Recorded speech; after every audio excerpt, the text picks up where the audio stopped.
मैं यहाँ first time Jantar Mantar पे आया हूँ और मैं हूँ अम्बेडकर नगर का। और जब मैं यहाँ पहली बार आया तो मैं देख रहा हूँ कि जिस तरीके से मैं मीडिया पे सोशल मीडिया पे देखता था कि लोग अलग अलग तरीके से बात करते थे, लेकिन यहाँ पे आके इतना शांतिपूर्ण ढंग से जिस तरीके से ये प्रदर्शन हो रहा है वो देखने में ऐसा लग रहा है कि सच में एक जय भीम या अम्बेडकरवादी विचारधारा या गांधी विचारधारा की तरफ से जितने भी प्रोटेस्ट ये चल कर रहे हैं स्टूडेंट उसी के फॉलो कर रहे हैं। जब से सरकार आई है नौकरी की बातें तो छोड़ दो, जिस तरीके से पेपर लीक हो रहा है यहाँ पे जितने भी स्टूडेंट दिख रहे हैं, जितने भी लोग मांग कर रहे हैं वो नौकरी की मांग तो कम कर रहे हैं, कह रहे हैं भैया पहले आप हमारा पेपर सही से करा दो, नौकरी आप हमें बाद में देना। अगर आप सही से नौकरी नहीं करा पा रहे हो तो पेपर की बात मतलब पेपर सही से नहीं करा पा रहे हो तो नौकरी की बात तो अलग आ जाती है।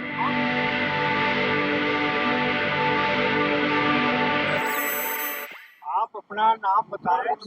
ये जो जंतर मंतर पे आज पहली बार है ना, इसके पहले भी आए थे? मैं यहाँ फर्स्ट टाइम जंतर मंतर पे आया हूँ और मैं हूँ अम्बेडकर नगर का।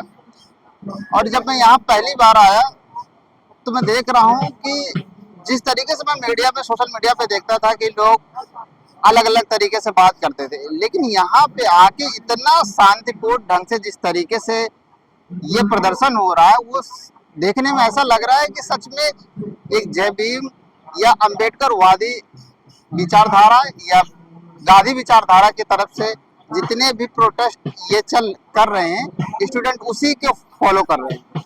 आप एक युवक है, आप युवक के आपको कैसे लग रहा है कि जब से मोदी सरकार आई है नौकरी का भरमार हो गया है, आप लोगों को कोई नौकरी की जरूरत कमी नहीं है? सही।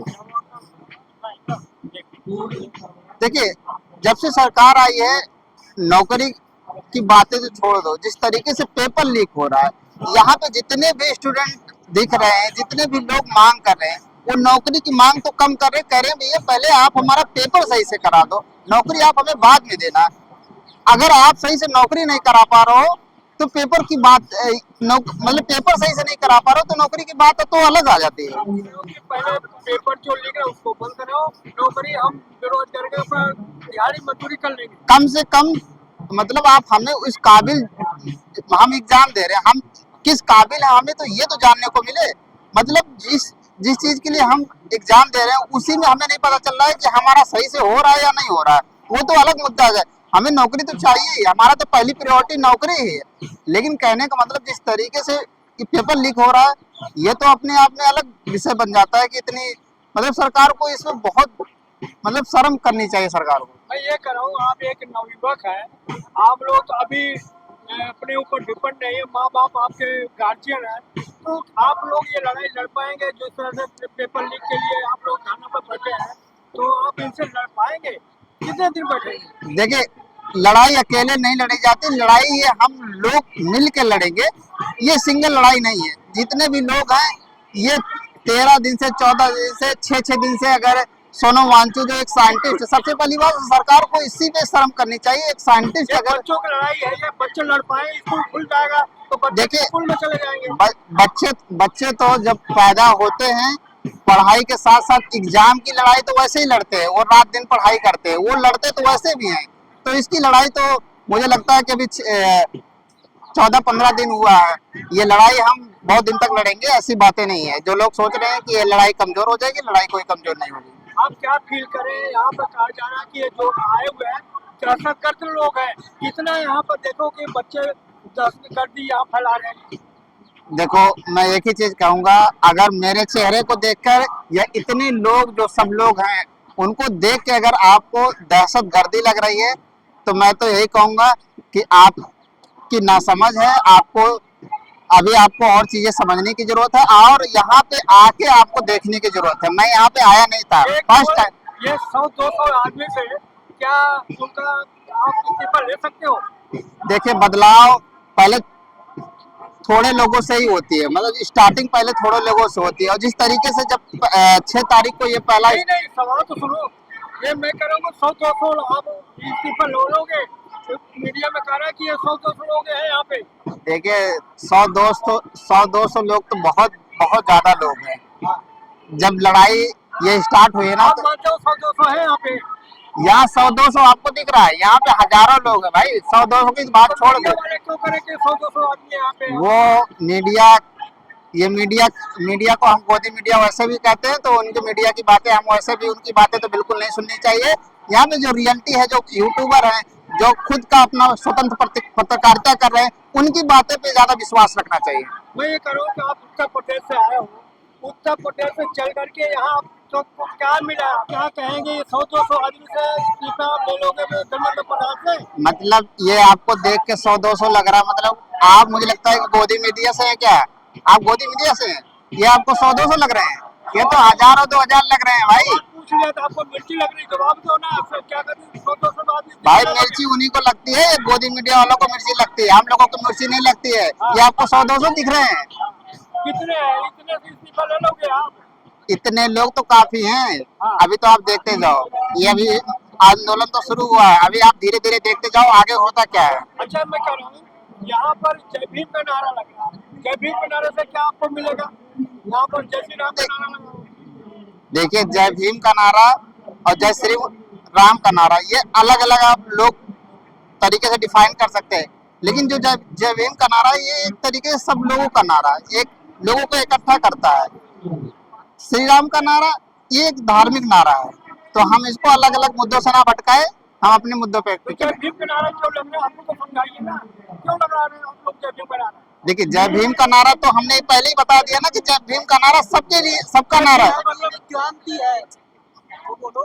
जय भीम का मतलब क्या होता है? जय भीम का नारा एक संविधानिक और एक क्रांतिकारी नारा है, तो इसीलिए लोग, जितने लोग लगाते हैं कि जय भीम जय भीम, ठीक है, ये आपको एक अलग ऊर्जा देती है। तो आप जय भीम का नारा लगा करके इस्तीफा ले लेंगे आप? देखिए, ये यहाँ भारत है और यहाँ चलता है कॉन्स्टिट्यूशन, और कॉन्स्टिट्यूशन बी आर अम्बेडकर ने लिखा है, तो उनका नारा तो वैसे भी बनता है। अच्छा, आप अयोध्या से आते हो आप, तो वहाँ पे तो चोरी हो गया, कहे कि जो चोरी हुआ मंदिर में, हिंदू ने डाल दिया, हिंदू ने चोरी कर लिया, बाकी लोगों को क्यों पेट में दर्द हो रहा है? देखिए, ये तो फिर वही बात हुई ना कि बिना हाथ पैर की चीजें कुछ भी मन में आए तो बोल दो। मतलब आप उसमें भी आप मतलब हिंदू मुस्लिम करना चाहते हो। अरे चोरी जो हुआ है उसको सजा मिलनी चाहिए, चाहे कोई किसी धर्म का हो, चाहे हिंदू हो चाहे मुस्लिम हो। लेकिन इसको कहा जा रहा है कि मतलब हिंदू ने चोरी कर लिया तो बहुत अच्छी बात है, इसका कोई मतलब तो यही बनता है कि ना, मतलब आपने खुद ही चोरी किया है। ये तो वही हुआ ना कि अगर आपके ही कोई चोर है तभी तो ऐसा कहा जा रहा है। सर, जो भी 8 आदमी पकड़े गए हैं, एक महंत है, वो कह रहे हैं कि जो यादव पकड़े गए उनको फांसी दे दो, बाकी जो सवर्ण पंडित जी हैं उनको 6 महीने की सजा दो। हाँ, हमने ये बातें देखी थी सोशल मीडिया पे, टिन्नू यादव है, टिन्नू यादव को फांसी की सजा दिया जाए और बाकी सभी लोगों को 6-6 महीने में सजा देके छोड़ दिया जाए। तो मतलब इसका कोई वही है कि कास्टिज्म, मतलब कास्ट को, वहाँ पे जितने लोग हैं उनको। क्या मनुस्मृति का याद कर रहे हैं? क्या मनुस्मृति देखिए, मनुस्मृति, यहाँ पे हमारा मुद्दा, हम धार्मिक का ना ले जाके हमारा मुद्दा जो होना चाहिए वो पेपर लीक का होना। मिलना चाहिए कि नहीं मिलना चाहिए उनको?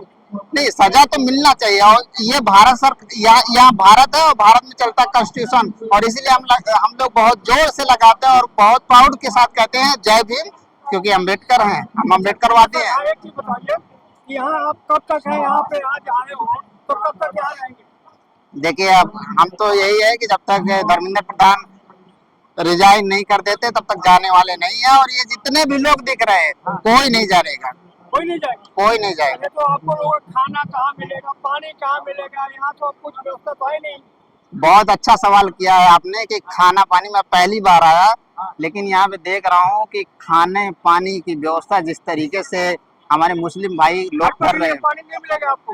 भाई पानी की व्यवस्था इतना बेहतरीन, खाने की व्यवस्था सब लोग, मतलब किसी चीज की कमी नहीं है, इसीलिए लोग टिके हुए। फंड कहाँ से आ रहा है, कहाँ से सवाल उठ रहा है? देखिए, फंड, इसके लिए भी फंड की अगर जरूरत पड़ जाए भारत में, तो मुझे लगता है कि हिंदू मुस्लिम सिख ईसाई, सिख हमारे भाई ऐसे हैं, हिंदू भाई। आपको कौन पैसा दिया, कितना पैसा दिया है यहाँ आने के लिए? क्या जी? आपको किसने पैसा दिया, कितना पैसा दिया है आने के लिए? देखिए, ये तो हम खुद से आए हैं, हमें कोई पैसा फौरन फंड कर रहा है, आने के लिए कौन सा है, ये हमारा मुद्दा है, तो इसके लिए हमें किसी फंड की जरूरत थोड़ी नहीं पड़ेगी। फंड, हमारे माँ बाप पढ़ा रहे हैं तो वो किसी से फंड लेकर थोड़ा पढ़ा रहे हो, वो अपनी मेहनत से पढ़ा रहे हैं, तो इसमें फंड का कोई हमें कोई फंड कर रहा है क्या? पैसे की क्या जरूरत है यहाँ पे? पैसे की जरूरत है यहाँ पे? मैं कह रहा यहाँ पैसे की क्या जरूरत है? पैसे के यहाँ पे हम लोग अपने मुद्दे के लिए यहाँ पैसे की क्या जरूरत? मतलब खाना मिल ही रहा है, पानी मिल ही रहा है, सोने वाले तो ऐसे ही जमीन पे सो जा रहे हैं हमारे स्टूडेंट भाई, और क्या चाहिए? तो आपको लग रहा है कि आपको जीत मिलेगा, खाली हाथ जाओगे? जीत लेके जाएंगे, इसमें कोई दो राय नहीं है, कितना भी कुछ हो जाए, लेकिन जब तक धर्मेंद्र प्रधान को हटाया नहीं जाएगा तब तक हम अपनी आपका बात। उम्र कितना है? मेरी उम्र 26 साल है। 26 साल में क्या परिवर्तन देख रहे हैं? आप भी जीतते यहाँ आए हैं, और तो जंतर मंतर पे आप पहली बार आए कि इससे पहले भी आए थे? नहीं, मैं इसके पहली बार यहाँ पे आया हूँ, जंतर मंतर पे पहली बार आया हूँ, ऐसा नहीं है कि मैं कई बार आया हूँ, मैं पहली बार आया हूँ, और पहली बार देख के काफी मैं एक तरीके से मेला दिख रहा है सरप्राइज आपको? नहीं, आपको मेला लग रहा है? बिल्कुल एकदम लोग यहाँ पर इधर सारे हमारे पुलिस भाई हैं, इधर हमारे स्टूडेंट भाई हैं, और हर कोई एक ही चीज बोल रहा है कि भाई शर्म कर लो, यहाँ शर्म कर सभी लो। धर्म के लोग यहाँ पर हैं। सभी धर्म के लोग हैं, और सभी लोग का मुद्दा एक ही है कि रिजिग्नेशन, और कुछ नहीं। पेपर लीक जो हो रहा है उस पर रोक लगे, रिजाइन दो, और कुछ नहीं, सही तरीके से पेपर हो, सभी लोग का ही मुद्दा है। क्या ये मुद्दा बनेगा पूरे देश में कि दब जाएगा? मुद्दा तो बना ही हुआ है, ये जो लोग बोल रहे हैं वो वही गोदी मीडिया लोग हैं जो सिर्फ दिखाना नहीं चाहते, लेकिन आज हर घर में फोन है, हर कोई इंटरनेट से जुड़ा है, फेसबुक से जुड़ा है, हर कोई जान रहा है, इसमें कोई दो राय नहीं। बन चुका है। खबर तो ऑलरेडी बन चुका है, हर कोई देख रहा है, छोटे से छोटे बच्चा 9 साल 10 साल का जो फोन चलाता है वो भी जानता है सीजेपी कांग्रेस जनता पार्टी। अच्छा, सोनम वांगचुक को कहा जाए कि दूसरे अन्ना है, आपको क्या मानना है? भाई मैं तो यही कहूंगा, सोनम वांगचुक ऐसे साइंटिस्ट को अगर धरने पे बैठने की जरूरत पड़ रही है ना, तो सच में दोबारा ये बोल रहा हूँ कि ये शर्म की बात है, सरकार को डूब मरना चाहिए, इससे देश की छवि बहुत खराब हो रही है।